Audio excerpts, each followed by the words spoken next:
Hello and welcome Across the Formation with me, Ollie Hunter, Will Gavin, Sam Harris, and with talkSPORT Bet. Gentlemen, how are we all? Both? You? Us? We? Yep, very good, mate. Been a mad couple of days. I'm looking forward to recapping it with you both. Finally felt like I had a bit of like a scratch to the itch since the season's ended yesterday. I kind of felt like it was back for just a couple of days, and I got excited, listened to a load of podcasts, did a load of reading up. It just felt like we were back for a bit. Do you know what? I had a weird one, right? Like when we were talking about how we're doing the show, and we're going to do like our how are we describing them, Ollie? You gave him a really good way of describing it earlier. Yeah, it is our best steals, our worst deals, and the one we wish our team had made. So I was looking through it and I realized that overall I'm pretty positive about this free agency, like more so than usual. Normally I'm sitting there tearing apart deals, hating life, but I think it's because I'm so excited about just there being real football chat. And I'm excited about like seeing guys on new teams and the possibilities. We've had loads of London and European teams announced already, so I'm excited about the moves those teams are making. And I just think overall I was really positive about it. But I did find myself on Monday when the free agency tampering opened. Just got to give a shout out to the Athletic Football Show, who did a 5-hour-long live stream with the three guys. So with Robert Mays, Dave Hellman, and Klaassen. But they got on like a different guest for 15 minutes at a time. So Danny Kelly was on, and Jordan Rodrigue was on, and Ben Solak was on. And it was genuinely a really riveting, like I had it on in the background / watched almost all of it. But I did have a very funny moment where I listened to that podcast. I would say they release 5 a week, and I'd say I'd listen to at least 3, if not 4, every week, like as much as I try and consume it. It's one of my favorites. And I love Dave Hellman. I think he's been a brilliant addition this year. This is the first time I've watched any of their content. And I watched it, and I was like, I recognize that guy. Why do I know that guy? I'd heard the voice, obviously, and I was like, what? This is like... I've met Dave Hellman before. I thought I'd never met Dave Hellman before. Turns out that Dave Hellman is getting married to Carmen Vitali, the brilliant Buccaneers beat writer who now does national stuff. And it turns out that he was at Green Day with us at the Super Bowl, and I was just introduced to him when I was hammered as just Dave. Oh, do you know Dave? I'm like, I don't know Dave. Hi, Dave. Gave Dave like a big handshake and a hello, not realizing it's one of my favorite broadcasters, Dave Hellman, and I was a huge fan of him. And then he had to watch me dance around for Green Day like an absolute knobhead. So we should get him on the show because he's a lovely man, and I really like his analysis. That whole show is really brilliant, and so fair play to them. We're going to do like a long show here probably, but they did 5 hours yesterday and are doing another set of stuff today, and I think that's incredible. I would love to recap Dave Hellman's version of that exact meeting. 100%. I wish I could have his perspective. Of Will rocking out to Green Day after being on the Razzle, working as well, but on the Razzle for was Green Day the penultimate night? It was the Friday night. So Saturday, obviously, I took it very easy because I had a Super Bowl to call on Sunday. But Friday was like an unintentional blowout. I had intended to not go big on the Friday either. And then we got tickets to Green Day and it was free booze and everything else. So, you go, right? It's what you have to do. I have a feeling that he might be like, and I recognize this guy, but I think he was British, but I was so hammered that I don't really remember. And I think he's even like he was dancing like an idiot. He was dancing like an idiot, but yeah, he rings a bell, and it's that British guy, the commentator. Jordan Rodrigue had him wrapped around her little finger. We're getting her on in a couple of weeks. We meant to get her on last week, but then she was moving house. We will get her on, and I will tell you that what I learned about Jordan Rodrigue at the Super Bowl this year is that always brilliant broadcaster, brilliant writer, love all of her stuff that she does. She's fantastic. She's a lovely person, very positive as a general rule, like one of those people who brings really good energy.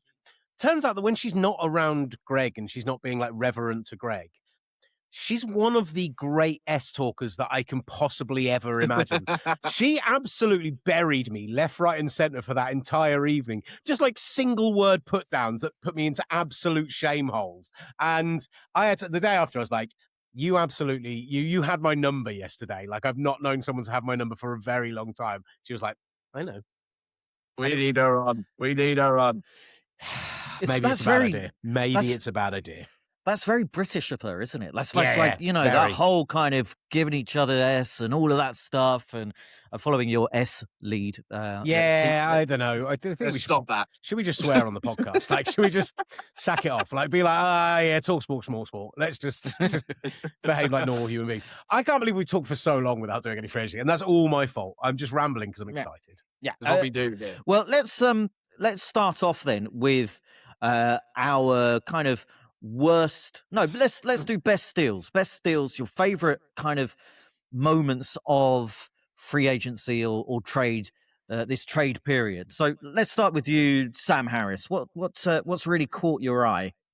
I think this one, not as much. He's not going to get the headlines. I think that's probably why I rated him so much at the Colts. And I'm going to go for Pittman. I know it was for a trade, but they have now given him a deal. I think he is going to be a brilliant signing for the Steelers. He's played under a different quarterback, but every year at the Colts has been our top performer. Is one of the toughest guys. Probably doesn't get enough credit for it. He's played banged up for a lot of his career at the Colts as well, and he's a massive personality in our locker room. He's going to be missed big time. But I think if you're a Steelers fan, this is exactly the sort of receiver you're looking to go next to DK Metcalf. That's going to get the best out of him now. And I think in terms of Aaron Rodgers, we all know Aaron Rodgers loves to have a guy that he trusts. And I think him and Pittman are going to build a relationship from week one. And I mean, I like a lot what the Steelers have done so far with the Rico Dowdle sign as well. But I just think that they are probably having to go for it all this year with Aaron Rodgers. Definitely probably going to be his last year. I know we've been saying it a bit now, but I think this is a great signing for Seattle. I think it's a great signing for Pittman. As I said, I'm a Colts fan, one of my two teams. I'm sad to see him go, but I'm happy to see him be appreciated elsewhere. Because once we signed that massive deal for Pierce, which I'm still to and fro on, we were never going to be able to keep him. So look, we managed to get a sixth back for him, but more importantly, get 24 million off the wage cap. So look, I think that's great business by the Steelers personally. So we don't know whether Aaron Rodgers is staying on as of yet. I mean, it feels like he will, and it feels like Dowdle and Pittman are part of some of the reasons why Rodgers would stay on. They're trying to tool up. They're trying to give him those weapons. But do you think that's a factor, Will, that Rodgers is more likely to stay if he's been given these weapons, or like I think will happen, he'll sign for Tom Brady and the Raiders? Right, he has to. All right, positives. Michael Pittman, I think, is an ideal Aaron Rodgers receiver. Like, he runs those kind of in-breakers. He's quite snappy on those. He's a good contested catch guy. And so I think, like, Aaron Rodgers is basically coming back. I think that's happening. I'm pretty sure at this point that's happening. I think we would have known by this point if it wasn't. I think Aaron Rodgers is going to be a Steeler this year. So that is the reason that I don't hate the Pittman deal. Now for the reasons I do hate the Pittman deal. He is going to be earning upwards of $19 million a year, putting him AAV right around some of the best wide receivers in the NFL outside of the top tier. He has no yard after the catch ability. He's not a particularly crisp or good route runner. He doesn't offer you much beyond that 7 to 10 yard area. Hands. I think he does a similar job to DK Metcalf without the yards after the catch. I think Michael Pittman's a good, not great player. I think he's a terrible fit for the Steelers outside of the fact that he runs a couple of routes that Aaron Rodgers like. I think this was nearly on my list of worst deals that I dislike the most. I feel sorry. I feel sorry for you, Sam. Are you okay? No, I'm not. I got absolutely burned at the stake there. I can see where you're coming from, but again, I've got my rose-tinted spectacles. And by the way, I love the Alex Pierce deal. I'm Alec Pierce deal. I know it's a lot of money. I would much rather right now be paying that money to keep Alec Pierce in town when we've made the stupid decisions that we've already made at quarterback, etc. At least that's the right long-term decision. And trust me, I was looking at it for like the other teams that were in for Alec Pierce. And we're going to talk about Romeo Dobbs to the Patriots. We're going to talk about Mike Evans to the 49ers. Those are other teams who are very much in the Alec Pierce mix because that's the kind of player they were looking for.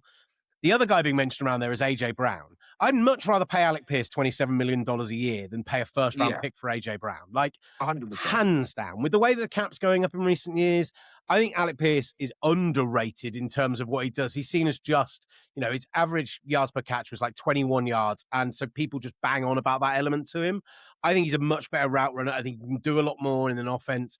I love him. So I really like what Indy have done. I don't usually like what the Steelers have done. Is this the right place then to talk about Daniel Jones? I mean, if we're talking a bit of Indy, Daniel, I think that's a whole kettle of fish for another time. We've got so many deals to get to. Let's not go back I to would DJ. keep it set. well, let's Powder clean. I'll go next then. From a little segue from Daniel Jones, to what I think is a steal for the Atlanta Falcons, and that's Tua Tagovailoa. Now, on the face of it, he hasn't because they've now got two bad left-handed quarterbacks. They've got two. I love a left-handed quarterback room. Well, our mate Rich Wyatt, who is our commissioner on our TMF Fantasy League, is kind of sugarcoated it. Great guy, one of the best, and he sugarcoated it that if you're going to have a backup to either Tagovailoa or Penix, then it should be one or the other because they're both lefties, and you wouldn't have to change too much. Now, it's a 1-year prove-it deal, and Miami will pay almost all of the $54 million. I don't think they can particularly lose the Falcons in this. I think it's massively soured in Miami, obviously with Mike McDaniels and all of that stuff. But 44-33 in his career, 121-60 TDs, 3 interceptions. Tua's not a bad QB, and he hasn't become a bad QB. I think it just went wrong. So, as far as value for money, they're paying nothing, and someone else is paying that money for him. I think that's a bit of a steal. If you factor in the Malik Willis thing, where Willis has gone for 3 years, $67.5 million, $45 million of those guaranteed to the Dolphins, the Packers South, some people are calling them. Jeff Hafley has decided that he's seen enough of Malik Willis in practice as the Packers defensive coordinator last year. He's now the Dolphins head coach. I think this could potentially be one of the steals of the century, or the Willis deal. Or it could be Brock Osweiler 2.0. We've wasted a lot of money. I think there's an awful lot to be said for it, and what could be pairing him with Devon Achan and Jalen Waddle still being in the building, the two Washingtons there as well. It could be amazing, and that's what I'm looking at in this. It could also be over week 1 if he gets concussion. I'm not hugely like. Are you talking Tua right now? Because I mean, Tua wise, I disagree that I think he might be a bad quarterback. I think his limitations are so stark, and the one guy who I think could have got the best out of him was Mike McDaniels, and then defenses figured him out, and he fell off a cliff last year. I'm really excited about Malik Willis in Miami. Miami have got $99 million in dead cap money over the next 2 years to Tua. They needed to figure out something. They got Malik Willis seemingly for about $10 million cheaper than they were talking about him being in the market. It seemed it came down to them, Arizona, and potentially the Steelers were interested as well. And I don't know if for Malik Willis it was a question mark of with the Steelers. Do you go there knowing there's a huge amount of pressure on you to succeed immediately? Or do you go somewhere where you know the staff, you know it's explosive around you, you've got an opportunity to learn and grow? And between Aaron Brewer at center, Patrick Paul at left tackle. You mentioned Jalen Waddle and Devon Achan. If he sticks around, there was some talk about possible trading him at one point. That's in theory with Malik Willis, one of the most exciting offenses in the NFL. I really hyped for what they've managed to do, considering they're in a bit of a hole. They've got nothing on defense, so they're going to have to be a team that score 50 points a game because they're going to be conceding 40 plus a game. Hafley maybe solves that a little bit, but I really like the Malik Willis deal. Yeah, I'm warming to it because what he showed in those kind of relief times that he took over from Jordan Love in Green Bay, he was really good. the game against the Ravens, week 17, 18 for 21, 288, a touchdown, 60 yards and 2 scores on the ground as well. That's what you're getting. You're getting a really mobile QB that fixed those issues that he had in Tennessee with a really savvy offensive guy in Matt LaFleur, despite some of his game management and other issues that we've spoke about last season. I'm really excited for it. I'm really, really excited for it.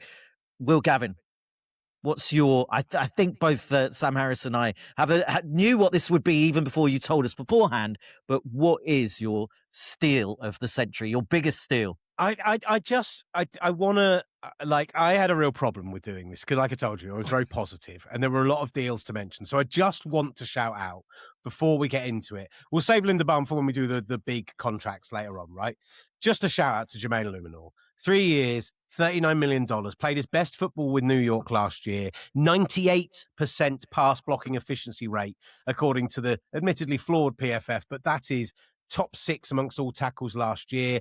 He is an absolute just strength beast who, yes, he has been in the league for a while and he is north of 30, but they've got him for basically like sub $15 million a year, when last year we saw average backup tackles like Jalen Moore going for $20 million.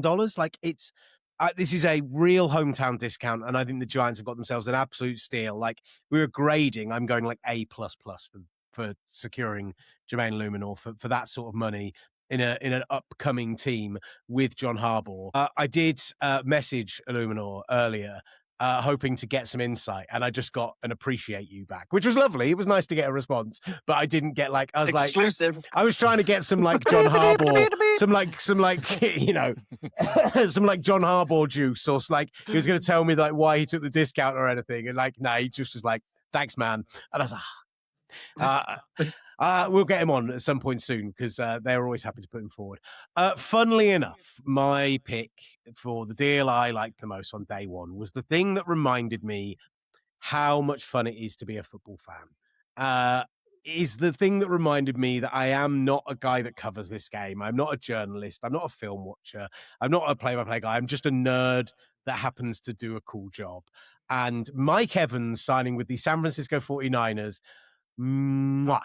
Just mwah. I understand the knocks. He's going to be 33 this year, right? He is coming off a broken clavicle and some hamstring issues last year. But prior to that, absolute Iron Man, 11 consecutive 1,000-yard seasons, tying Jerry Rice's record, now coming to the Bay. And the fact is when they announced it as 3 years, $60 million, I was like, boo. That's steep, but I imagine that that's a little bit of an inflated number. A little bit of an inflated number. The actual number is 3 for 42.4, and the full guarantees is 16.3 million. 3 million less per year than Michael Pittman's getting to be a less good receiver, despite the age difference, of course. It's just how perfectly he fits as an X in that Shanahan system. How he is a guy who can be, like, since he's come to the league in 2016, he's had 39 touchdowns when split out as an isolated receiver. Something that they love to do in Shanahan's system, but he really hasn't had a guy able to do that. Brandon Ayuk is the closest, who had one great season doing it, but nowhere near the level of consistency. He's had 39 touchdowns as an isolated receiver since he came into the league. It's 13 more than any other player has done at that. And what I'm excited about the red zone. I'm excited about the deep shots. I'm excited about the dig routes and the out routes and all the stuff that Purdy loves to throw more than anyone else, that Shanahan loves to run more than anyone else, and that Mike Evans is as good at as anyone in the NFL at. And I loved this from Dan Orlovsky today. Only one quarterback in the last 20 years has a completion percentage of over 50% when throwing into the end zone, and that's Brock Purdy. And now he's got Mike Evans in there with George Kittle, with Christian McCaffrey.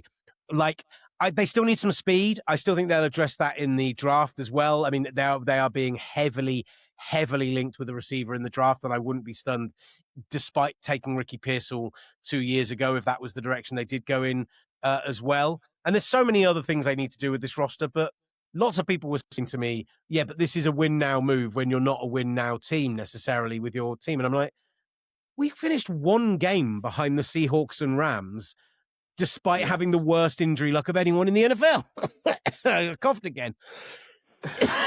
despite having the worst injury luck of anyone in the NFL, like, I know that we are in a juggernaut league. I know that the Rams have gone absolutely bat crazy with what they're doing, but I love this move. They brought in Vadarian Lowe as well. They needed a swing tackle. That's great.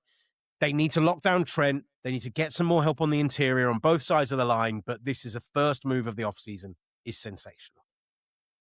Yeah, I agree with you. I absolutely love Mike Evans. It was one of those this off season, where I was kind of more looking at where he was going to go just for fantasy implications, just because every single year I love having a piece of Mike Evans. And I think I'm very happy for you, Will. I know how much you like him. And he's just a guy that you want on your team. So I'm very excited to see what you can do there. And yeah, I think I don't, even though you're a 49ers fan, I think it's still a solid pick from you. I don't think it's too much of a homer-based pick. Yeah, and look, it reminds me of the excitement of when Christian McCaffrey went. Like, it's just that one of those marquee players around the league that you just want to see. And I always remember back and said it before, but in Munich and him in the Hofbrau house having dinner with his family, but people coming up and him just being a great guy. I totally forgot that we saw him in the Hofbrau house when we were in Munich that first year there. And he came in with his whole family. He sat down and just had a normal meal. A few people recognized him and kind of said hello to him. And he kind of said, like, I'm just having a meal. And at the end, he basically, and it was in the Bucks bar. Like, he was in the actual, like, Buccaneers restaurant that they had. And at the end, fans lined up and he signed merchandise and got photos with every single one of them. And this is, I mentioned Carmen Vitale earlier, who we met at that Green Day gig. I was messaging her on Instagram because she was devastated that he was leaving the Bucks, that she covered him for so many years there. And she was like, he is just the best dude, just the best guy. And considering we're going to go from Brandon Ayuk to Mike Evans, it feels like a culture upgrade like no other the league has seen this year. Yeah. Isn't it? And that is exactly what you need in the facility. Like we mentioned Brandon Ayuk and the culture upgrade. My worst deal is one that happened earlier today, and just not minutes before we came on air. It's as if we're radio, but it is Romeo Dobbs from the Packers to the Patriots. 4 years, $68 million, could be up to $80 million. Look, that's money. That money is way more than Evans, Pittman, Naylor, Shaheed. I can't really understand what the Pats are doing. He's an okay receiver. He's okay. I think there was some culture issues, especially last season with him. He's a smaller guy. He's maybe a bit of an upgrade on Pop Douglas, who had a decent season for the Pats last year. They've released Stephon Diggs, probably, age going against him. I think that's a lot of money to pay for a receiver who is definitely second tier and could be upper echelons of third tier. Yeah, I completely agree with you there. And I'm still, when you look at the Pats and what they had available to them, I think maybe they got a bit priced. I think there's always a number which you're thinking is too much. And I think the Colts probably paid that to price out the Pats. But I'm shocked they didn't. If maybe they made a bit of an attempt for him, maybe they didn't. I don't know how much they wanted to pay. But even Mike Evans, someone like that, for them to, it's a really weird move. It kind of feels like they're doing a bit what you had at the Packers, Ollie, and going for just having a load of number twos rather than having a solid number one. And we saw how that ended up for you guys. It's a weird one for me. I like it more than both of you do, but not like wildly. I'm not going to sit here and say, I think this is a brilliant deal. I think it's about what the market was indicating he was going to get. Maybe, like, the latest reporting is 4 years, 68. It's all over the shop with what the reporting is on this. So I'm interested to see when the funny money gets out of the way and we see the actual guarantees. I like him, though. I think, like, he's a guy actually who, before the Mike Evans deal happened, I thought he had a good chance of being a 49er. And obviously I would be more positive on it if he was, but he's a good size guy, good versatile guy. Like, he is exactly what they need. They are, I mean, not dissimilar to the 49ers. They need 3 or 4 pieces to upgrade really their pass catchers, like, to get them up to the level where they can consistently contend and not just be kind of a great story in getting to the Super Bowl. I think he's a really good piece to that. I think they've overpaid slightly, but I don't think they've overpaid crazy amounts. I think it'll actually work out to be more like 14, 15 million a year. It's a lot, but it's not like top of the market money. It's actually what you pay for a low end two nowadays. So, it's not that much more than Jalen Naylor got for going for the Raiders, for example, once it all shakes out. So I don't hate it as much as you guys seem to, but I also not sitting here saying I love it. It feels like a classic free agency overpay for an okay player. Yeah. The funniest thing is, you say a good size, and I was like, is he? I had in my mind he was 5'10", 5'11". He's 6'2". Yeah, it's big. But it feels like he plays smaller. Is it something to do with the Guardian cap? Is it because he's I think being alongside Christian Watson doesn't help. Like Guardian cap should make you play bigger, technically. I know, but it makes but it makes you look ridiculous. It's Kyler Murrification of every player in the NFL. And like I am going to be clear. I am pro Guardian cap. I am pro player health, but that doesn't mean I'm not going to say it doesn't look ridiculous. It makes everyone look like that cheat you would put on a GoldenEye on the N64 when I had giant heads. Yeah. Oh, very good. It really does. Sam, who's your worst deal? Look, as much of a fan I am of John Schneider, and I've spoken very highly of him, especially during this Super Bowl run, it still feels like he hasn't really sobered up from that Super Bowl parade, in which he managed to offend his Super Bowl MVP by when he got up on the podium drunk, saying that. And he was only bantering, but he looked at him and said, "Oh, Kenneth's just been bugging me about getting a new deal." And the look on Kenneth Walker's face, he was not happy. So I kind of thought after that, you know what? They're probably joshing with him, just maybe trying to get the deal down a bit more. But for you look at their running back room now to let him go, and it's not just the Walker deal, which I'm annoyed at. I'm not annoyed at, but just a bit confused at, which I think is the worst. You're trying to build a culture in that dressing room, which they clearly have. The Seahawks have got such a great culture in that dressing room. To offend your Super Bowl MVP and then let him go just makes you think, well, what are we really building here? You've got a guy that's done it all for you on the biggest stage, and just to let him go, it's not even a massive number. I mean, the Chiefs have paid him well. They're obviously changing what they want to do at running back, but surely they could have met that. I mean, it seems like they've let this one go a bit. And I think also as well, onto Shaheed, I think they've slightly overpaid him. Slightly. Yeah, They've given him $17 million a year to be a returner. It's mental.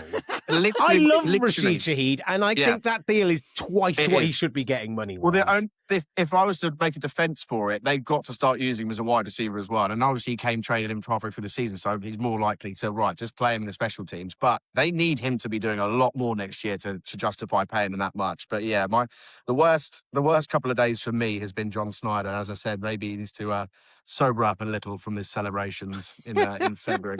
He needs to have a Devin Hester style kind of return next season for that to be anywhere close to what he's worth. But yeah, you're right, Sam. Can I piggyback on this conversation? Absolutely. And talk about one of my three losers I wrote down. No, what are we calling it? Worst deals. Worst. Look, Brett Veach has won 3 Super Bowls, and anyone who achieves that, good for you, brilliant. Can't take those rings away from you. I think he's a charlatan. I genuinely think he gets regularly talked about as being one of the best GMs in the NFL because he's collapsed into Andy Reid and the best quarterback that we've seen come out in the last 20 years, right? I hate so many of the deals that they do on such a regular basis, and somehow they manage to dig it out. Their offense was atrocious last year. And I'm saying this as a big Kenneth Walker fan, and not just he did really well in the postseason last year when we finally saw him getting given the rock properly. And he's this really fascinating running back, right? Where he is either going to twice a game, he's going to break you off a home run, crazy, big, he's going to do something wild behind your line, which is going to put you in a much better situation, or he's going to get tunnel vision, run into a rubbish B gap and leave you in a 3rd and 15. It's a little bit all over the shop with him. And I just think it doesn't suit what they do at Kansas City at the moment. They were desperate for some explosion. I get that. And he is that. He is an explosive weapon. He adds speed. He is what they desperately needed. But I just don't. The mesh of him and Mahomes doesn't work for me. Paying this kind of money for a running back when you're probably not going to get Mahomes back until reports are anywhere from week 4 to week 9. So you've paid a running back massive money when, honestly, like if the Chiefs were absolutely desperate to get themselves a top tier running back and do it this year and make sure they had a person in place, go and draft Jeremiah Love. Like, you've got 2 first-round picks. Why not make that kind of swing and use your free agency money to improve parts of the roster you desperately need to improve? I didn't like moving on from McDuffie, even though they got an absolute haul from him, and they got an absolute haul from him, and they believe that because they've got Steve Spagnuolo, they can just bring in like whoever off the street and they can train them up. And that has been true in the past. Like, surprised Jalen Watson got the money he got from the Rams, even though I get that what they're trying to do with their backfield. But I honestly, this Chiefs team right now don't feel close to a Super Bowl, even though they've got Patrick Mahomes. Like, if they miss out on the playoffs again this year without a major injury, I would not be stunned at all. And paying a running back big money is something that teams who are on the verge of doing something like winning a Super Bowl should do. It's not something that a team who have 8 different holes on their roster should do. It kind of feels like they've just tried to overcorrect massively, doesn't it? Because they've been blessed, apart from the last couple of years, with really good running backs. Jamal Charles, Kareem Hunt when he was smashing it for him. Even Pacheco when he first came in, it looked like he was going to be the next man up. And it just kind of feels like they haven't had that for a couple of years and just thought, right, let's just chuck the book at Kenneth Walker and hope that works. When realistically, yeah, it doesn't make sense in that side of things. I still really like it for them. And it all depends really, I think, on how quickly Mahomes can get back. And if they think he can get back early, then maybe they can make a push. But it's a strange one for them. Yeah, sorry, go on. Well, I just was going to say they've got Kelsey back for a year. You know, that there's some positives. Is it? I don't know. You tell me. They got him on a much cheaper, team-friendly deal to come back to Kansas City. That's good. Like, it's a positive thing. He's a great locker room guy, but he is a shadow of the player that he was. Make sense to me what the moves that they've made this offseason just don't work in my head. And I repeat again, I like Kenneth Walker a lot. I like Kenneth Walker a lot on 7 other teams. Feels like you don't like him, actually. Why do you hate Kenneth? Yeah. Because he's called Kenneth. Come on, Kenneth in 2026. But he's got a 3rd at the end of his name, so back in the draw for you, Kenneth. Right. Other than Kenneth Walker, who else is in your crosshairs? I should have done this actually when we did Romeo Dobbs. Right. This is less of a deal I hate, and it's more of just an absolute head scratcher to me. And I deep dove the last couple of days, the interior lineman, because I'm desperate for the 49ers to do something on the interior of the line. And when you asked me the people that I wanted to sign, I was like, Siamalu, Cade Mays, AVT. Like, those were all the players to me that were like, that I was really, really desperate for us to go out and get. What I don't get about Elijah Vera Tucker, who is a very talented player who can play at 3, maybe even 4 different positions on the offensive line, right? Does anyone remember what Mike Vrabel was like during his last year in the Titans? Do you remember how salty he got? How angry he got? And one of the people who came in his crosshairs regularly were players who couldn't stay healthy. And yet he's gone and signed Elijah Vera Tucker, who has missed 42 out of 85 possible games as a pro. He's only played 1 game above 500 in order to play in his career. He's got his scapegoat. And then I double down on it and I say to myself, Mike Reese had a tweet where he put out, like, here's what their line could look like. And in theory, Jared Wilson with Micah Wenyu playing right guard and Elijah Vera Tucker playing left guard. You've got Drake May and how good he is with his legs. You've got a nice little running back tandem in the backfield. Oh, that could be like a sexy, like, run-mauling, fun interior of the line. Why have you signed a guy to play left guard when your left tackle is an absolute national joke? And everyone thought Will Campbell should move into left guard. And instead, you're going to go, nope, we drafted him at the top of the draft, so let's persist with him at left tackle. And maybe, look, I would love to be wrong because, you know, I love Drake May like my own son. And I would love to just be completely off the mark with this. But if Will Campbell is as bad as he was for the last 10 games of last season, Elijah Vera Tucker is going to end up playing left tackle for the 3 games he actually plays in the first half of next season. It doesn't make sense to me. And it's big money to not make sense. That's a brilliant take. And I just want to mention, when you started that take, you said you took a deep dive, and I could see Ollie's mouth twitch, as did I, because I think we both pictured you diving into a swimming pool, and it was a very satisfying image. I am a surprisingly elegant swimmer. For a man who is essentially a beached whale, I was very much a water baby as a child. I've not got the health to swim at any kind of speed, but I'm saying I'm at home in the water, so I reckon my dives might impress you, sir. Well, Gavin, anyone else that you want to unload on? Right, let's talk about the New York Jets. Because as much as they've let Elijah Vera Tucker go, right? Do you remember at the start of this podcast when I said I was really positive about everything? Yeah. We're still waiting for that, by the way. Right. There are some deals that the New York Jets have done that I actually quite like. And they've got like a good amount of cap space over the coming years, and they clearly need to retool, and they've traded in for Minkah Fitzpatrick for basically nothing, and they retain some guys. I mean, poor Breece Hall. And I was enjoying the fact that Breece Hall tweeted out saying, wow, we're paying a lot of guys a lot of money. We must be flush with cash, while they refuse to pay him a long-term deal. I think partially my anger at the Jets is I don't think that bad teams should be allowed to give running backs a franchise tag. It just feels like a dick move, right? Like, that really tickled me. Look, stop. I need to get through this. Right. You make him cough. My face hurts. There's some guys, right? There's some great guys in this line. Demario Davis, love him. I mean, he's about 80, but I love him.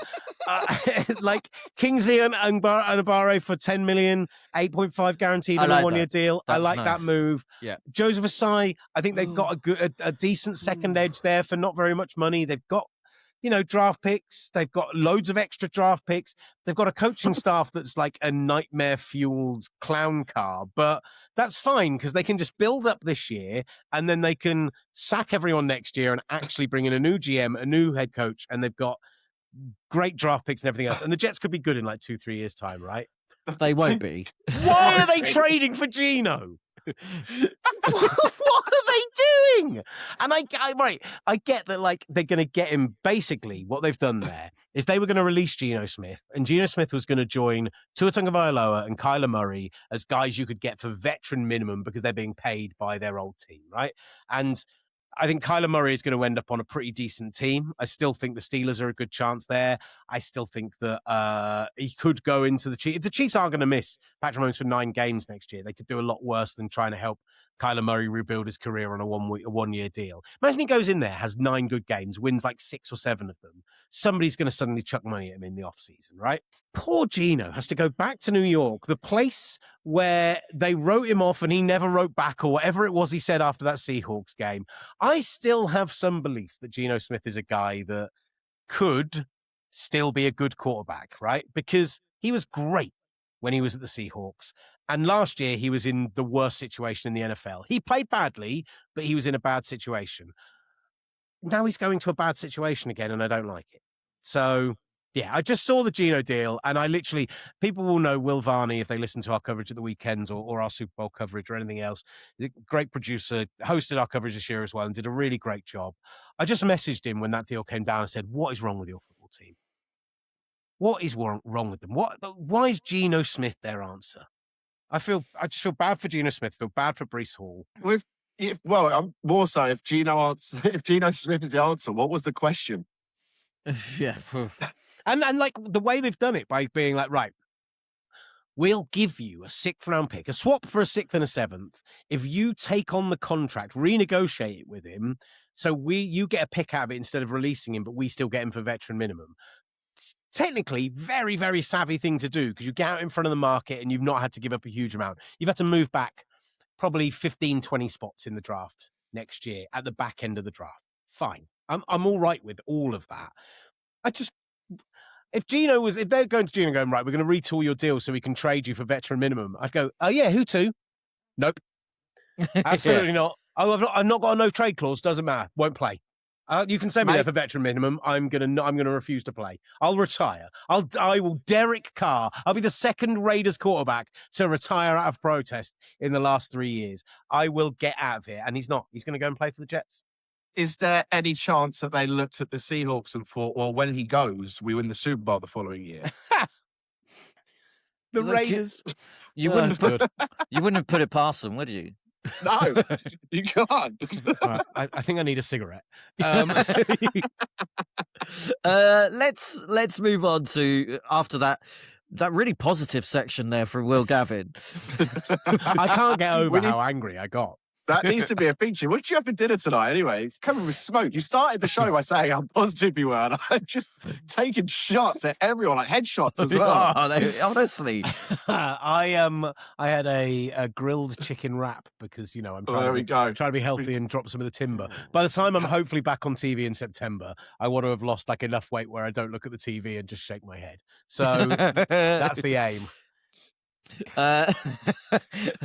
Sam, bring us back to some sort of normality. Who do you? I'll give you some Is it still positivity. 4-1 Atletico Madrid, by the way? It is 5-1. Wow. Sorry, Spurs. Yeah, nice little interlude of some football there. We all laugh at Spurs. Right, let me bring some positivity with my wish list pick. And it's not going to be a long one. It's just someone that I've loved all season long. Ollie, you've been there for a lot of the loving, and it's Mr. Uncle Rico. And the Colts don't even need him. I would just love him. I would just love him in a Colts jersey. Neither do the cheer on. Eagles. No, shut up. You put me on my stride there. I was going to do a whole bit about how much I loved Uncle Rico. No, I didn't even consider having him at the Eagles, but yeah, he wouldn't fit there either. But I'm happy for him. After the year Why had, wouldn't he I was- fit there? Saquon Barkley wasn't good last year.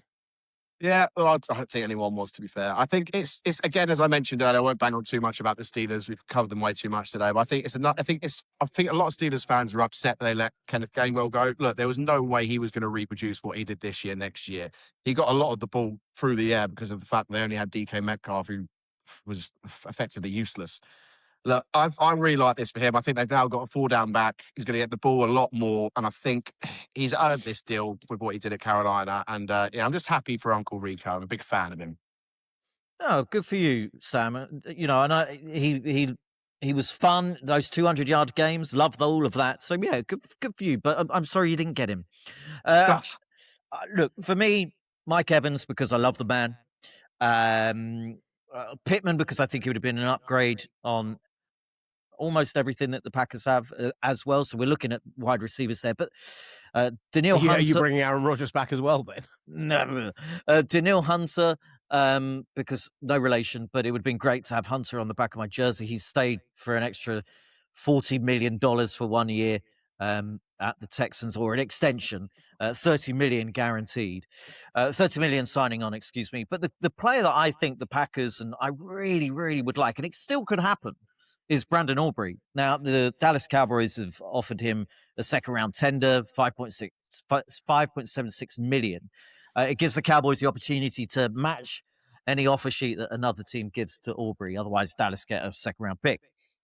When we saw Kaimi Fairbairn get $13 million today from the Houston Texans to stay there. That's not per annum, right? That's over 2 years. That's over 2 years. So right. I thought you meant per annum. I was like, he's literally beating the previous kicker record by double. That was mental.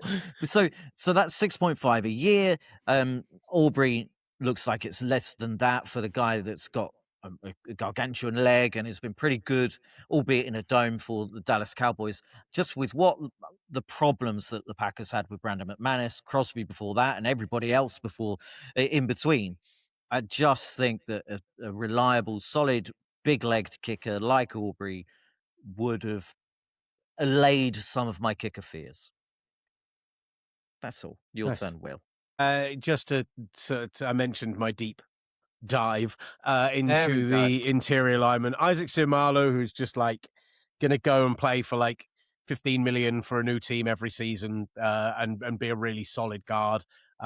Just because the 49ers really need a guard. Cade Mays, I think, is a really great signing for the Lions as a center. He played really well for the Panthers last year. He's an absolute mammoth human being for a center. Like, his tackle size, he's like 6'6", 325. And I think he'll suit really well with what they do with the run game there. But I just want interior line help. Jonathan Franklin Myers, the deal is crazy. Like the money is way too big for what he is, and I still like.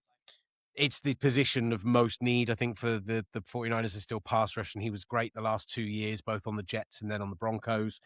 But my actual shout is going to be what you want is not to pay Jonathan Franklin Myers $63 million over 3 years like the Titans have. What you want to be is that team who last year paid Jonathan Franklin Myers less than $10 million a year and got him on a cheap deal because you were ahead of the market. And the guy who I think that is this year, and the guy who I think is going to prove to be the absolute steal price-wise, and would have loved to have seen in the old green. Now, why would I want to see him play for the Packers? I don't know. Or the Eagles. Or the Eagles, or any other team in green, basically. And never the Jets, not for you. The worst part is that talkSPORT and the Jets have like a great relationship, and the people at the Jets are lovely to me. And I've got with I don't know if we can put that social clip out because they might never speak to me again. James Pierre, the cornerback who signed for the Minnesota Vikings, 2 years, $8.5 million. And the reason I say that is because he was great down the stretch for the Steelers, like really good in the last 7 or 8 games of the season last year. If you can bring him in as your CB2, I think he's going to prove to be an absolute steal this year. And that's the kind of deal where I think when you look back on free agency, those big splashy deals that we're going to talk about in a moment, they are the exciting ones. Of course they are. But when you look at the people who get real value and manage to sign guys on the cheap, and I think like Cade Otton's another one for the Bucks, managing to keep him around for like borderline $10 million a year when he, for me, is can do it all tight end. Like, yeah, he's the guy that I looked at and went, oh man, I wish we'd done that. Yeah, I mean, it's that value for money, that good stuff. Also you're looking at developmental stuff as well. So yeah, it makes sense. Look, loads of huge deals that have been going on over the last week or so. McDuffie, Laramie Tunsil, Jalen Phillips, Panthers signing for $120 million over 4 years. It's just wild stuff. Let's start with that one. That's big money.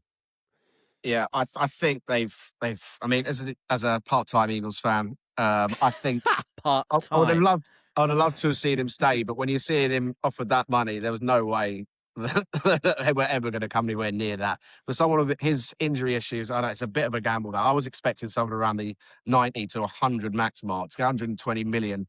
Good on him, to be fair. I mean, but Panthers, I don't know. They're trying to do something at the moment, but that feels like a bit too much. I think he suits what Giro Evero does as well. Like he's actually really good in coverage. Like he's really good driving inside as well as outside. Like I am a big Jalen Phillips fan. We talked about this. I desperately wanted my team to sign him when he was available, 4 months ago, and we were looking at players to go and pick up in the trade deadline. But the money is mad. $30 million a year for a guy like that. And actually, there's a couple of these. We should also mention Adafeowe as well, who went for $100 million for 4 years to the Commanders. And like we've all given our kind of worst deals in terms of literal money for what you're getting. Like that is madness, because so he had no sacks with the Ravens in the first 5 games of the season. Then he had 10.5 sacks in 13 games, inflated by the 3 sacks against the Patriots in the playoffs, right? And he's a good player. But that's the big sin in free agency, is seeing a good player, Michael Pittman, and paying them like a great player. And I just, he was rushing with Khalil Mack and Tuli Tuipulotu last year. He can be a really good number 2, but the Commanders are paying him like he's going to come in and be their Trey Hendrickson or their, like, I don't want to say those very, very top tier guys like a Myles Garrett or someone, but they're paying him like he's the tier just below that, a number 1 guy who's not in the elite tier, and I just don't think he is that. I much prefer the Chargers paying Khalil Mack $18 million a year, which basically all he does now is just get paid $18 million a year on 1-year deals. That seemed mad to me.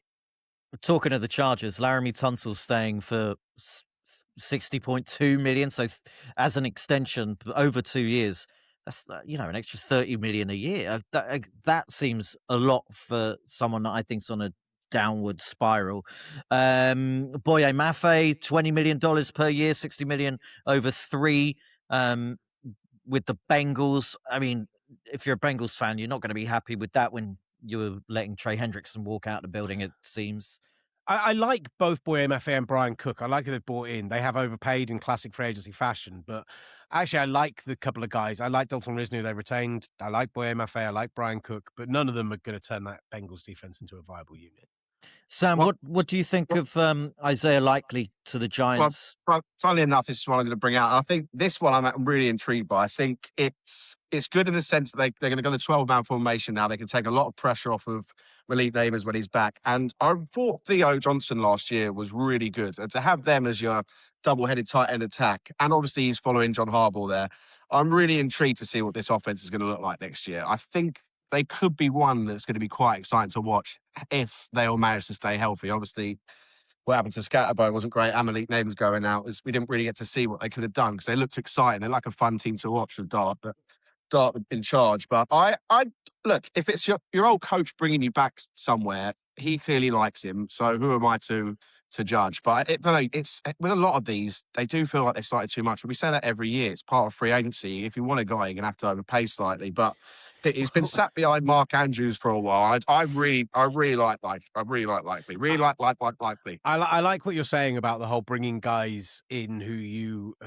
know already, right? Like it's something that clearly people do with success in free agency and in trading and everything else. But at the same time, Brian Dable going, let's go and re-sign all the players that lost me my job is bizarre. Like Wan'Dale Robinson, the money that involved in the Wan'Dale Robinson deal is again eye-watering. Like Daniel Bellinger is a nice move tight end, but again, you've paid him $8 million plus a year when he should be like a $5 to $6 million guy, and those small margins start to really matter when you get to the lower end of rosters. I think it makes sense when you're a fairly respectable, successful coach and you're bringing players with you. When you're a Brian Dable, yeah. Will, Gavin, what do you think of the team from the city that we adore? You and I love the place of hurricanes and, well, the drink. Yeah, I was going to say, yeah, come on, mate, blimey. And hand grenades and all of that.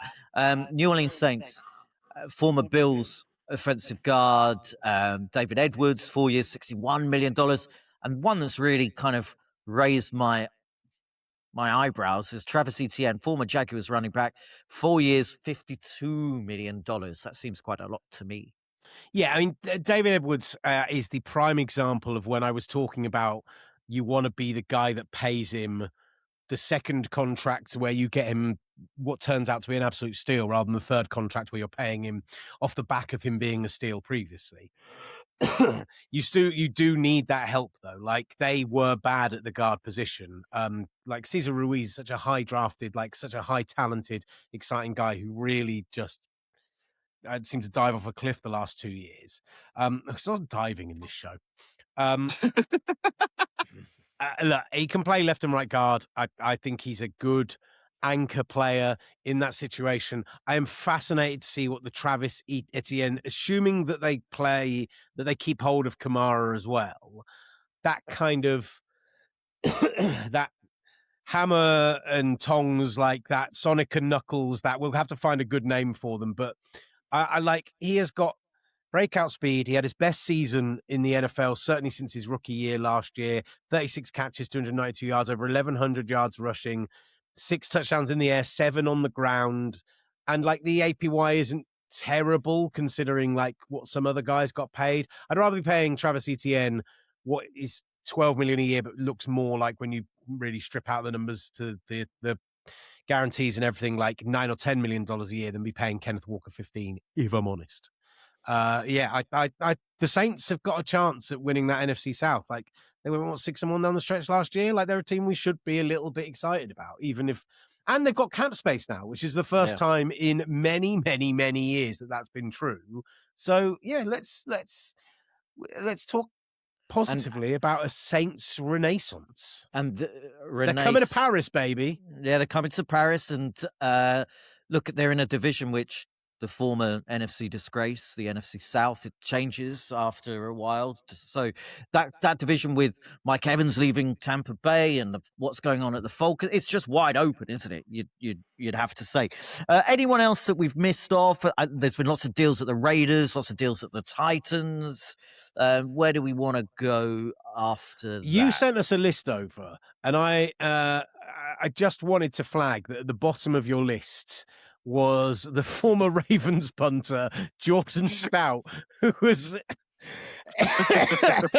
drafted by them in the 4th round, and now finds himself as a New York Giant. And I was just like, I just wanted to give you props. Copy and paste. So, I thought that was in there on purpose. another guy following John Harbaugh from the Ravens. Yeah. There you go. Love There Jordan you go. Stout. Guinness to his player. mates. So You would call him Guinness if you knew him as well, wouldn't you? yeah, I would be that guy. The Raiders have done lots and lots of business. Wando Robinson seems a lot of money for me there, considering that they let your man go That's to the Titans. Oh, sorry, yeah. Well, the Titans spending a lot of money on Wando Robinson anyway. That's a lot. And lots of money flying about between the Titans and the Raiders. The Raiders, let's talk about those Raiders deals, right? Tyler Linderbaum. Yes, all centers in the league should be sending him a bouquet of flowers. And what do they always buy centers as, like a gift, a Segway, so he doesn't have to hurt his knees while he's walking around. He has raised the bar for that position, but I have no issue with a Raiders team who had $111 million in cap space this year, who prior to this free agency were projected to have $249 million in cap space in 2027 Isn't before that this the free cap? agency period. It's right now it's 5/6 of the cap. Wow! Isn't that what the Dolphins have in debt? Yeah. Here's what's absolutely mad is by Tyler Linderbaum joining them at this point, and they've obviously since paid Quitty Pay and Quay Walker and a bunch of other guys, right? When Tyler Linderbaum was their first signing, at that point, he was making $20 million a year guaranteed, 27 with the average per year. Colton Miller was earning, the right tackle, $22.5 million a year, right? No one else in their entire roster was earning double-digit $1 million per year. Nobody was earning $10 million or more on the Raiders. Wow. When you talk about cap space, when you talk about rebuild, for a team who are going to get the number 1 overall pick to go and get their quarterback this year, they had the money to spend. Quay Walker and Nakobe Dean are both being overpaid for what they are, but you have a good linebacker tandem there who give you complementary skills. Nakobe Dean can be like your Edgerrin Cooper 2, Quay Walker. Quitty Pay is a good number 2 off the edge. Admittedly, you went and traded away your good number 1 off the edge, but real potential for him there. Jalen Naylor's a great 3, maybe even a good 2. I really like Naylor in Minnesota the last 2 years, and they kept a bunch of their guys as well. They kept Eric Stokes. I just think this is what the Raiders should have done a year earlier when they let 100%. A bunch of their young defensive guys go. And yeah. I just I get that they have felt like they had to throw money around, but I much prefer the deals they did to what Tennessee did, I'm afraid. Sorry, our friend Sam Howard, who I know listens to this show, and is, I think, the UK's only Titans fan. For now. Well, you're looking for a third team, Sam Harris. And sorry, the other one to mention, because we haven't got into it, and it's kind of mad that we've not got into it with everything else. In fact, the two biggest deals before the trade deadline, before the franchise, whatever it's called. What's the Monday called? The tampering period. Before the tampering period opened, there were 2 huge trades in the NFL, and we haven't touched on either of them. Max Crosby, 2 first-round picks, becomes a Baltimore Raven. The Ravens going, we have not traded a first-round pick in the 31 years we have existed for a veteran player. And we so believe that with Jesse Minter, we can get over the top, that we can, they don't have an offensive line to talk about. Use the picks you've got left and just draft all offensive linemen. You might have to. But they went and got Max Crosby. And if Nnamdi Madueke comes back and is healthy, and that's a big if, then they suddenly go from a good defense to a top 2 or 3 defense. Yeah. And like I did this last year where I talked myself into the Ravens, but if they sort out their offensive line problems, if they get a guard, if they sort out, I know that there's the John Simpson situation, but like if they get themselves a decent center, I really, really fancy them as the AFC representative in the Super Bowl this year. Contingent on Nnamdi Madueke. And it's funny, like I talked about the Athletic show earlier. 2 guys talked about this deal, and they both had the exact opposite thoughts on it. When I saw this, and maybe I skew positive because my wife's a Ravens fan, I went to myself, you don't make that deal unless you are convinced that Madueke is coming back and that this is the thing that puts you over the top. And that's what Derek Clarkson took as his angle on it. My buddy from Green Day, Dave Hellman, turned around and said, I thought the exact opposite. I thought to myself, wow, you only do that because you don't think Madueke is coming back and you're desperate for some pass rush juice. So it'll be fascinating to see which way it goes, but the Ravens might have turned themselves into a proper, legit Super Bowl contender, not just a consistent playoff team. It's almost a defense now that I'd like John Harbaugh to still be in charge of. No. Minter. Jesse Minter is great. I am so excited about Jesse Minter getting an opportunity at the reins. I think if they hadn't had all of those pass rush issues that they had when Madueke went out, I don't think they would have made this trade. Like, I think they were just scared into how anemic their pass rush looked when he left last year, that they thought that cannot happen again. Let's get the best guy that we can. They were 30th in pressures last year. They were right at the bottom of the league in sacks. Like, it was a huge issue for them, and they've now gone and got a proper game wrecker. And what I like as well about it is that he is an Iron Man. He is a guy who's on the field for every single down. He doesn't need to be that for the Ravens. They can rotate. They can look to take him off the field sometimes. They can try and keep him healthy on that front. Because we did see last year, his production did fall off a bit. But much like I said about Gino earlier, on the worst team in football. Yeah. So yeah. Hopefully, given the opportunity this year, he will bounce back. And I really do believe he should do. And then you got the Rams. The Rams went full F them picks again. The Rams just went, right, time is a flat circle. Remember that when we won a Super Bowl 5-6 years ago now, we went and we traded for Jalen Ramsey, and we went and we paid a bunch of other guys, and we've drafted so well for 2 or 3 years, and we've got to pay all those guys, but we've got all this cap space. F it. Let's go get Trent McDuffie from the Chiefs. Let's pay a king's ransom for him. Like, there was a real debate amongst kind of the other kind of guys from talkSPORT with Will Varney that as to who, quote unquote, won this trade. I think it's one of those ones where when you look at situation, when you consider that, I don't like the Chiefs getting rid of McDuffie, but I like what they got for it. I like that they got the 3rd, the 5th, and the 6th on top of the first rounder. Admittedly, it was the 29th pick, not the 14th pick. Maybe that the 13th pick. Sorry, that might have made a difference. But the Rams still hold that high-end pick that they got from the Falcons trade last year.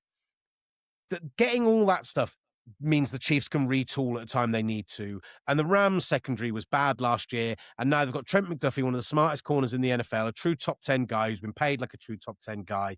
They also went and got his teammate Jalen Watson, who's a good all-round corner.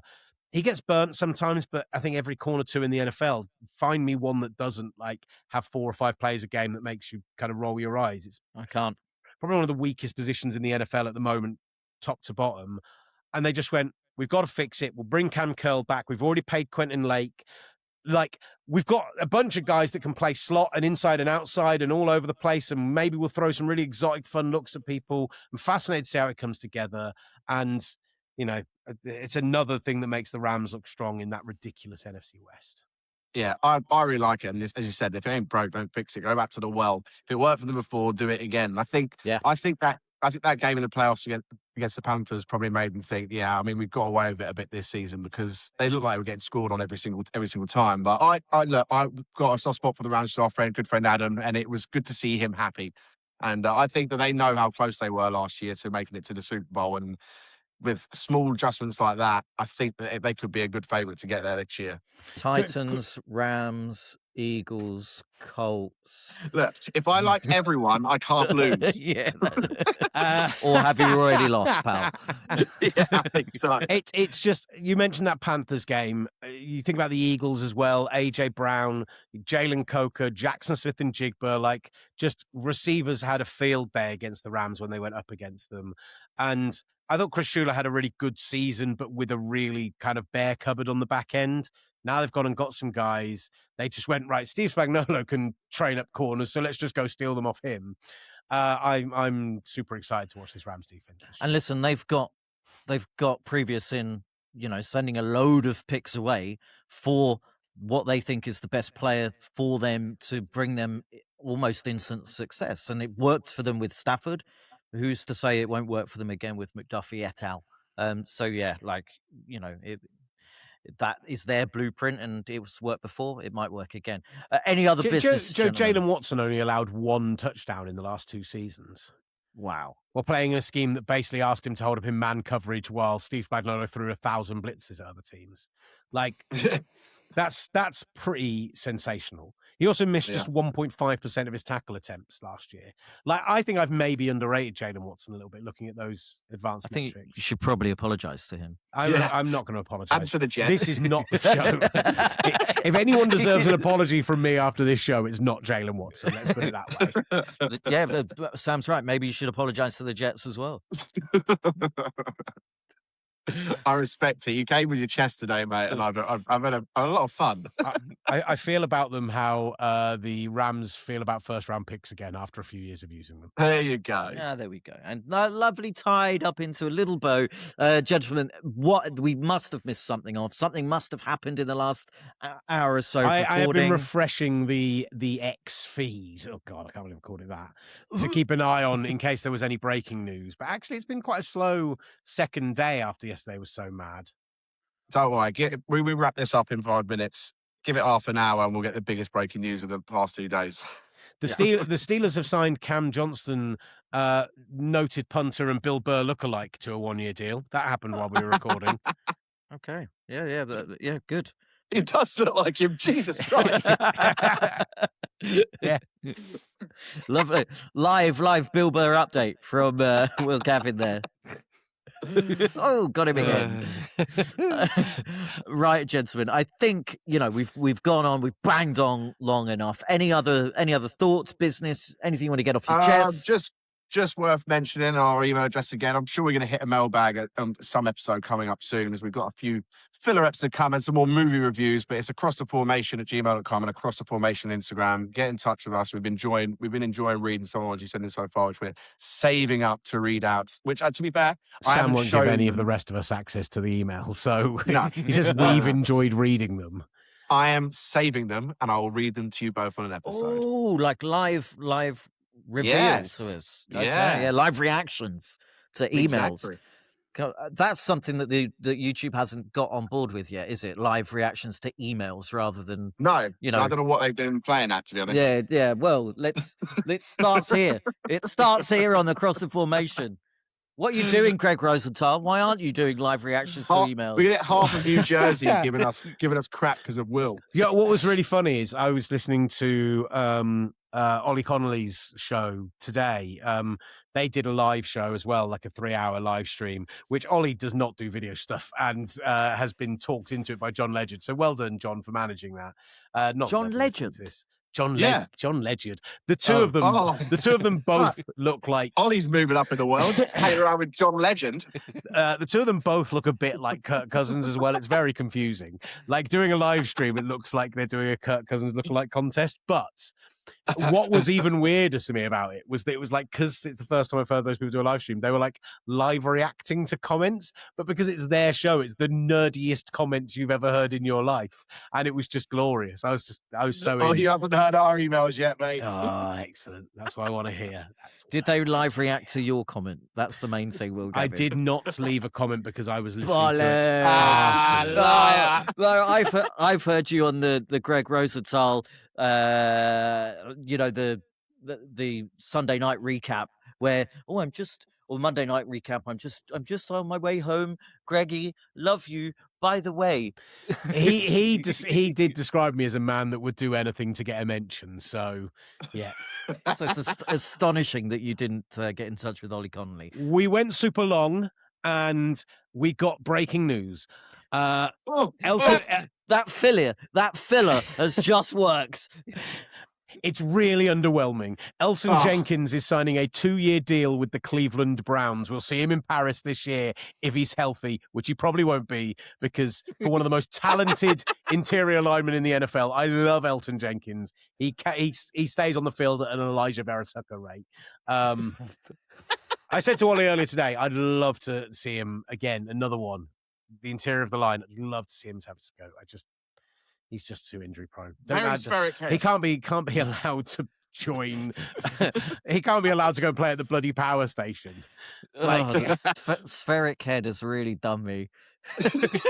More or less than when I said D-move earlier. I'm gonna have to find and bleep later. Right, and I shouldn't say this because it shouldn't be my favourite part of each episode, but we're approaching my favourite part of the episode. So, without further ado, Mr. Oliver Hunter, take us home, please, sir. Well, thank you for being with us for the last hour and 10 minutes or so through the highs and lows of best deals and worst deals. No, wait, it's the other way around. Either way, thanks for joining us. We'll be back next week to break down all of the stuff that we would have missed. We'll see you next week. You said it right. It's annoying, isn't it? You corrected yourself and you said it right. Oh, very good. That was a good one. I enjoyed that. Why are you so angry, Will? Merry Christmas to one and all.